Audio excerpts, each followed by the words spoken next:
Thank you, Andrew. And it was good to be able to get into the room without somebody demanding my passport and a ticket check, as used to happen when Alice Kilroy was on the door. For those who don't remember her, Alice was a fantastic comrade and a great supporter of Stop the War Coalition, and I think we should remember those people that have stood the test of time over many, many, many years in standing up for peace, however difficult the circumstances and however lonely that place is at the time. The only mistake you made, Andrew, it was a very nice introduction, thank you for that, was I started campaigning in the 1960s, not the 1970s. So if you could kindly correct your memory of that in your next duly amended, yeah. I'd be most grateful if you'd be so kind as to do that. There's so much to say, really. This shouldn't be a meeting just about looking back, though. But it is important to understand the strength of that movement that we assembled in 2001 onwards, after the invasion of Afghanistan and all that went with that, and then the big lie that was built up towards the invasion of Iraq in 2003, and the way that some people could see it coming, and I here pay huge tribute and thanks to the late Alice Mahon, whose memorial meeting Carol Turner and myself spoke at in Halifax recently, who could see this thing coming and started organising in Parliament in the summer of 2002 to get signatures questioning this whole stuff about weapons of mass destruction, which of course came out of the State of the Union address of George Bush earlier that year. And the way in which that campaign built up, and the hundreds and hundreds of local meetings that many in this room organised and attended, and local petitions, actions and demonstrations, and I lost count of the number of last trains that Lindsay, Andrew and I got from various parts of the country, and one night being tipped out at Reading Station at midnight and told there's no more trains. God, it was grim. But we did that, not because we enjoyed it, but because it was very important to build that. But the genius behind it was Chris and John and others that did so much to get the global statement against the war done in Rome, which then chose the date in which we were going to do the global demonstration. That was a bit of a stab at a date, because there was no possibility of knowing exactly what would be the best date, but that was the one that was honed in on, and we built for this enormous demonstration which duly took place. But in the build-up to it and the aftermath of it was the massive sense of anger and injustice by a lot of very ordinary people around the country. They would describe themselves as ordinary, I describe themselves as extraordinary, who came from the most unlikely places to London in order to protest against the demonstration, protest against the war and the build-up to it. And I remember that day very well, obviously, as everybody else does, marching to Hyde Park alongside the late, great Peter Maxwell Davies, who was a wonderful composer, and I just remember him telling me, Jeremy, he said, this is so wrong, it's wrong, it's wrong. It's a crime against the world, it's a crime against humanity. And so many people felt like that. And then the reaction to it when the war actually started was of school students and others demonstrating, and Lindsay's quite right, and unfortunately it was mainly school students who took strike action. Indeed, when I heard there was a group of school students outside Parliament who were blocking Whitehall and lying down in the road and stopping the Prime Minister's car and everything, I thought, oh, that's interesting. I'll go out and have a look and see what's going on. So I went over and sort of pushed through the crowd to see them. I got there and found there was a whole lot of young people lying on the ground. I then looked a bit more closely and recognised a lot of them came from Ackland Burley School, which is near where I was. And I looked at another one, and he looked up at me and he said, Dad, this is so embarrassing. Please go away. We've come here to protest against what MPs are doing, and you come out here to support us. This is totally wrecking the story. So I took a brief retreat away from the scene at that time. And so it was that global movement that we built. But then you've just got to think quite seriously for a moment of the horrors of what that war was about. When you saw on live television those planes going in, knowing full well that wholly innocent people were going to be killed on the basis of a huge lie about the existence of weapons of mass destruction. And the idea that all of us that were opposed to the war were automatically sort of allies of Saddam Hussein and we would support every repressive thing his regime did. And various Labour MPs accused me of that. And then I said, well, if you don't mind, just go and check the record a bit. And they would find that in 1988, I was one of only 2 Labour MPs that ever objected to arms sales to Iraq on the basis of the human rights abuses of the regime of Saddam Hussein. Some of us have been utterly consistent on this question from the very beginning. And the basis of our movement was to bring together everyone that had any sort of real inkling or love for peace. And we did mobilise globally. Now, we didn't stop the British government's involvement in the war. We didn't stop the war, obviously. But it did set off a global movement. It did stop some other countries being directly involved in the war, particularly France and Spain did not get directly involved at the beginning, and it put all those that were promoting the war very much on the back foot. And in my own speech there, if you don't mind me just quoting it, what I said was, this war will set off the terrorism, the wars and the refugee flows of tomorrow. And sadly, I asked myself, where was I wrong?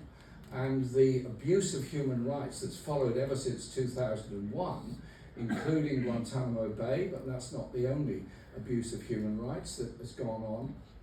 The massive numbers of people that were and still are refugees, not just from Iraq, but from every other country, and now the huge refugee flows that are coming from different parts of the world, but nearly all of them are places where they're victims of war and where British arms have been participatory in all of that. And so the predictions that were sadly made at that time have all turned out to be absolutely true, and how different the world would have been if there hadn't been that war, there had instead been some process of peace, some process of understanding, some process of observation of human rights, and that obviously didn't happen. And so Andrew kindly said about the apology that I gave in 2016, and that was a day that will be forever etched in my memory, because I was under enormous pressure to resign as leader of the Labour Party on that day. I got endless delegations into my office all morning saying I've got to go. They no longer would support anything that I said or did. Of course, the whole reason was that those people that were complicit in the war in Iraq did not want me to get up and give my comments, the first comments on the Chilcot report. And the Chilcot report was indeed released under embargo to us to read that morning, which was a bit weird. We were given the copies at 7:30 in the morning and told to return them by 8:45 and put in a sealed room in the cabinet office to read them.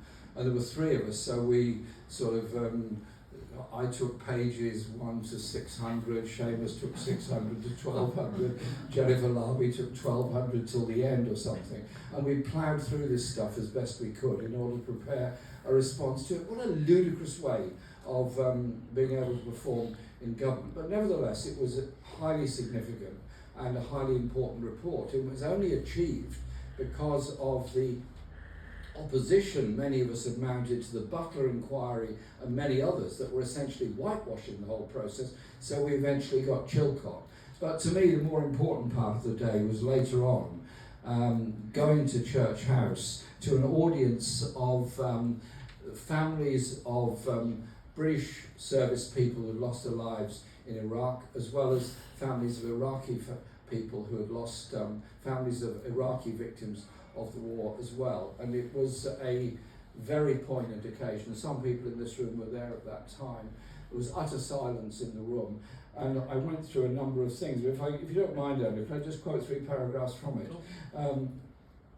I said it was an act of military aggression launched on a false pretext, as the inquiry accepts and has long been regarded as illegal by the overwhelming weight of international opinion.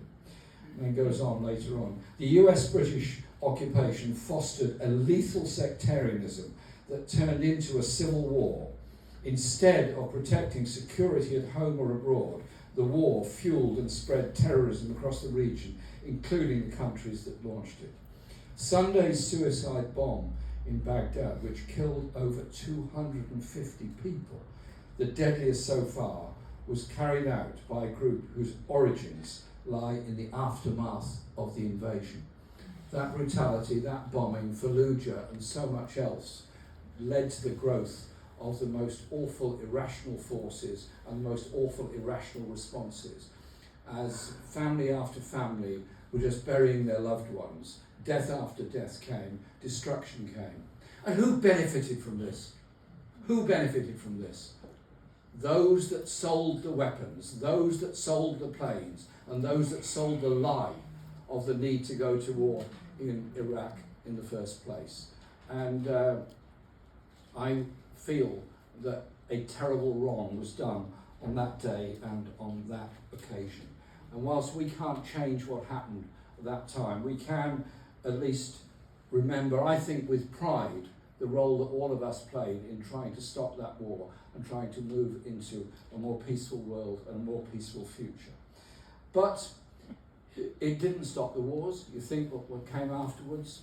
Libya, Syria, Guantanamo, and the development of the idea that military alliances spreading around the world somehow or other bring greater security and greater peace. Greater armaments bring greater peace. No, they don't. They bring forever the greater danger of yet another war, yet another conflict, yet another time when thousands of wholly innocent civilians will die. Buildings be destroyed, schools be destroyed, hospitals be destroyed, but above all, it sets up the hate in people's minds, which leads us to the wars of tomorrow. And I was pleased that Lindsay raised the question of the way in which the global movements are changing at the moment.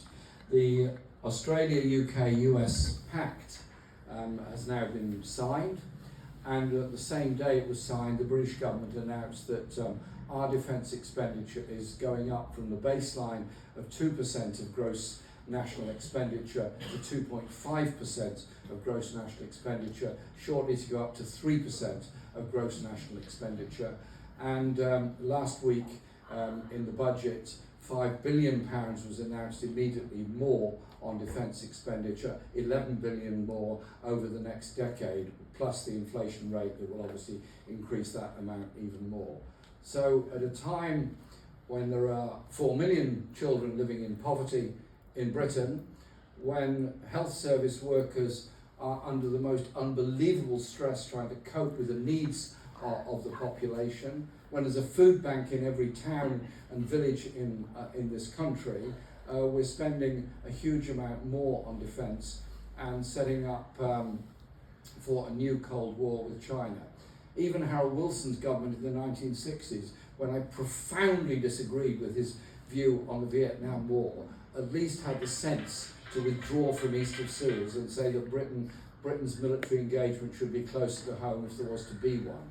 We've now gone back on that. We now have assumed for ourselves a global role and all the expenditure that goes with it. And the idea of a Cold War with China and building up for that in the Asia-Pacific region is incredibly dangerous for all the obvious reasons that a Cold War can rapidly turn into a flashpoint, which can turn into a hot war.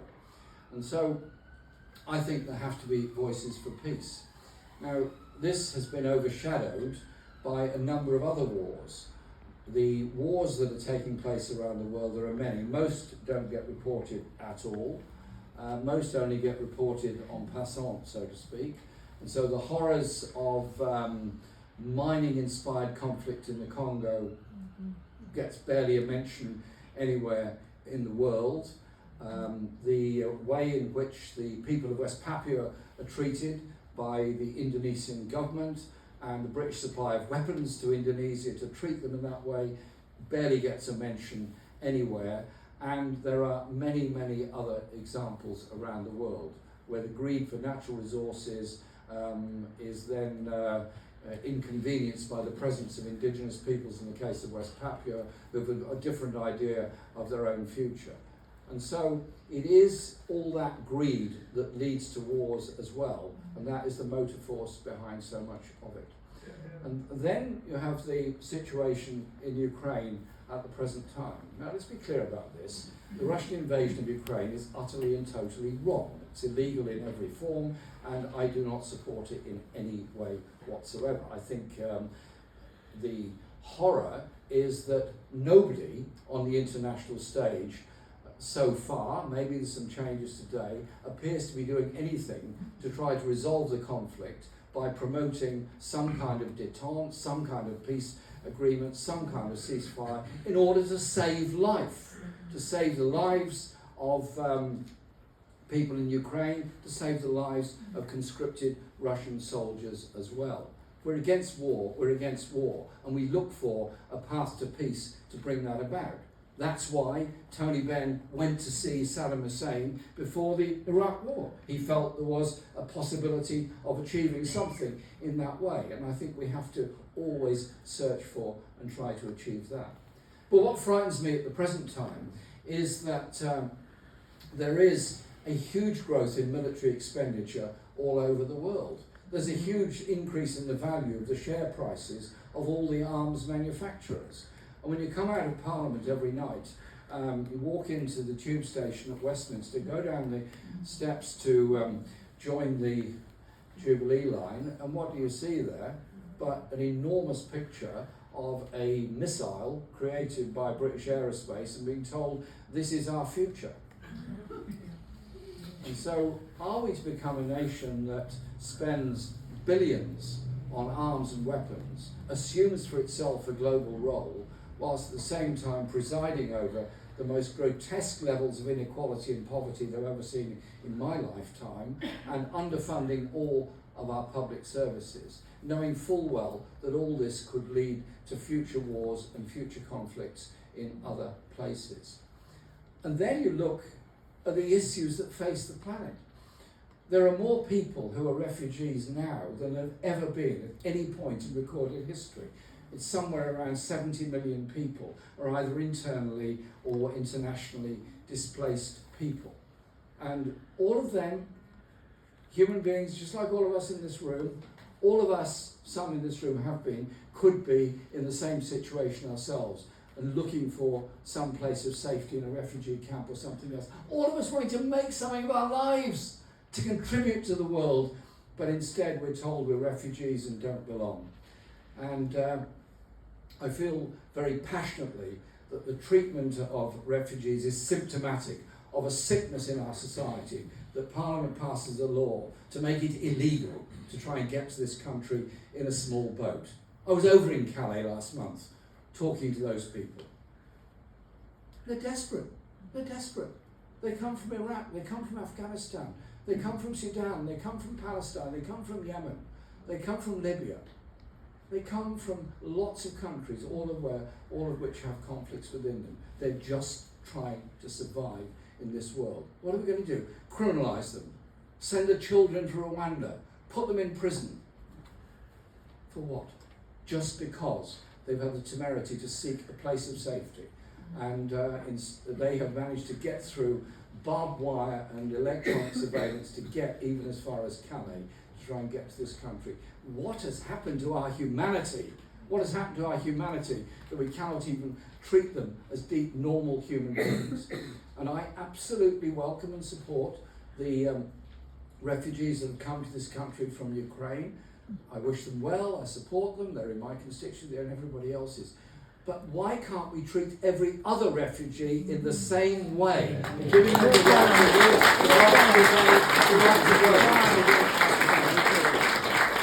So, this meeting is about commemorating great things that were done against the war 20 years ago.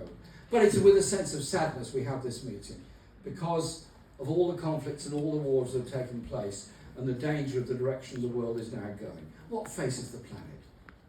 Climate change, environmental destruction, destroying our biodiversity, damaging the very systems that keep us alive is the biggest threat. Inequality, shortage of food, and poverty. And our media are obsessed with personality and a Cold War against China or anybody else, and start to denigrate people from all over the world. You wouldn't know by reading most of our media or listening to the BBC or any other news, there's actually a famine going on in East Africa at the present time. You wouldn't even know that.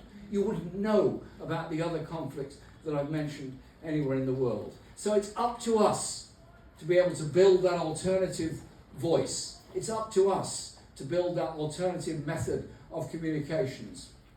It's up to us to work with people around the world that have brought change and brought hope. And I look to those great leaders in Latin America like Lula and others that have brought great change and great hope by their own actions in Latin America. And that modern technology gives us the opportunity to talk to each other in a way that was never possible at the time we set up the global movement against war in 2003.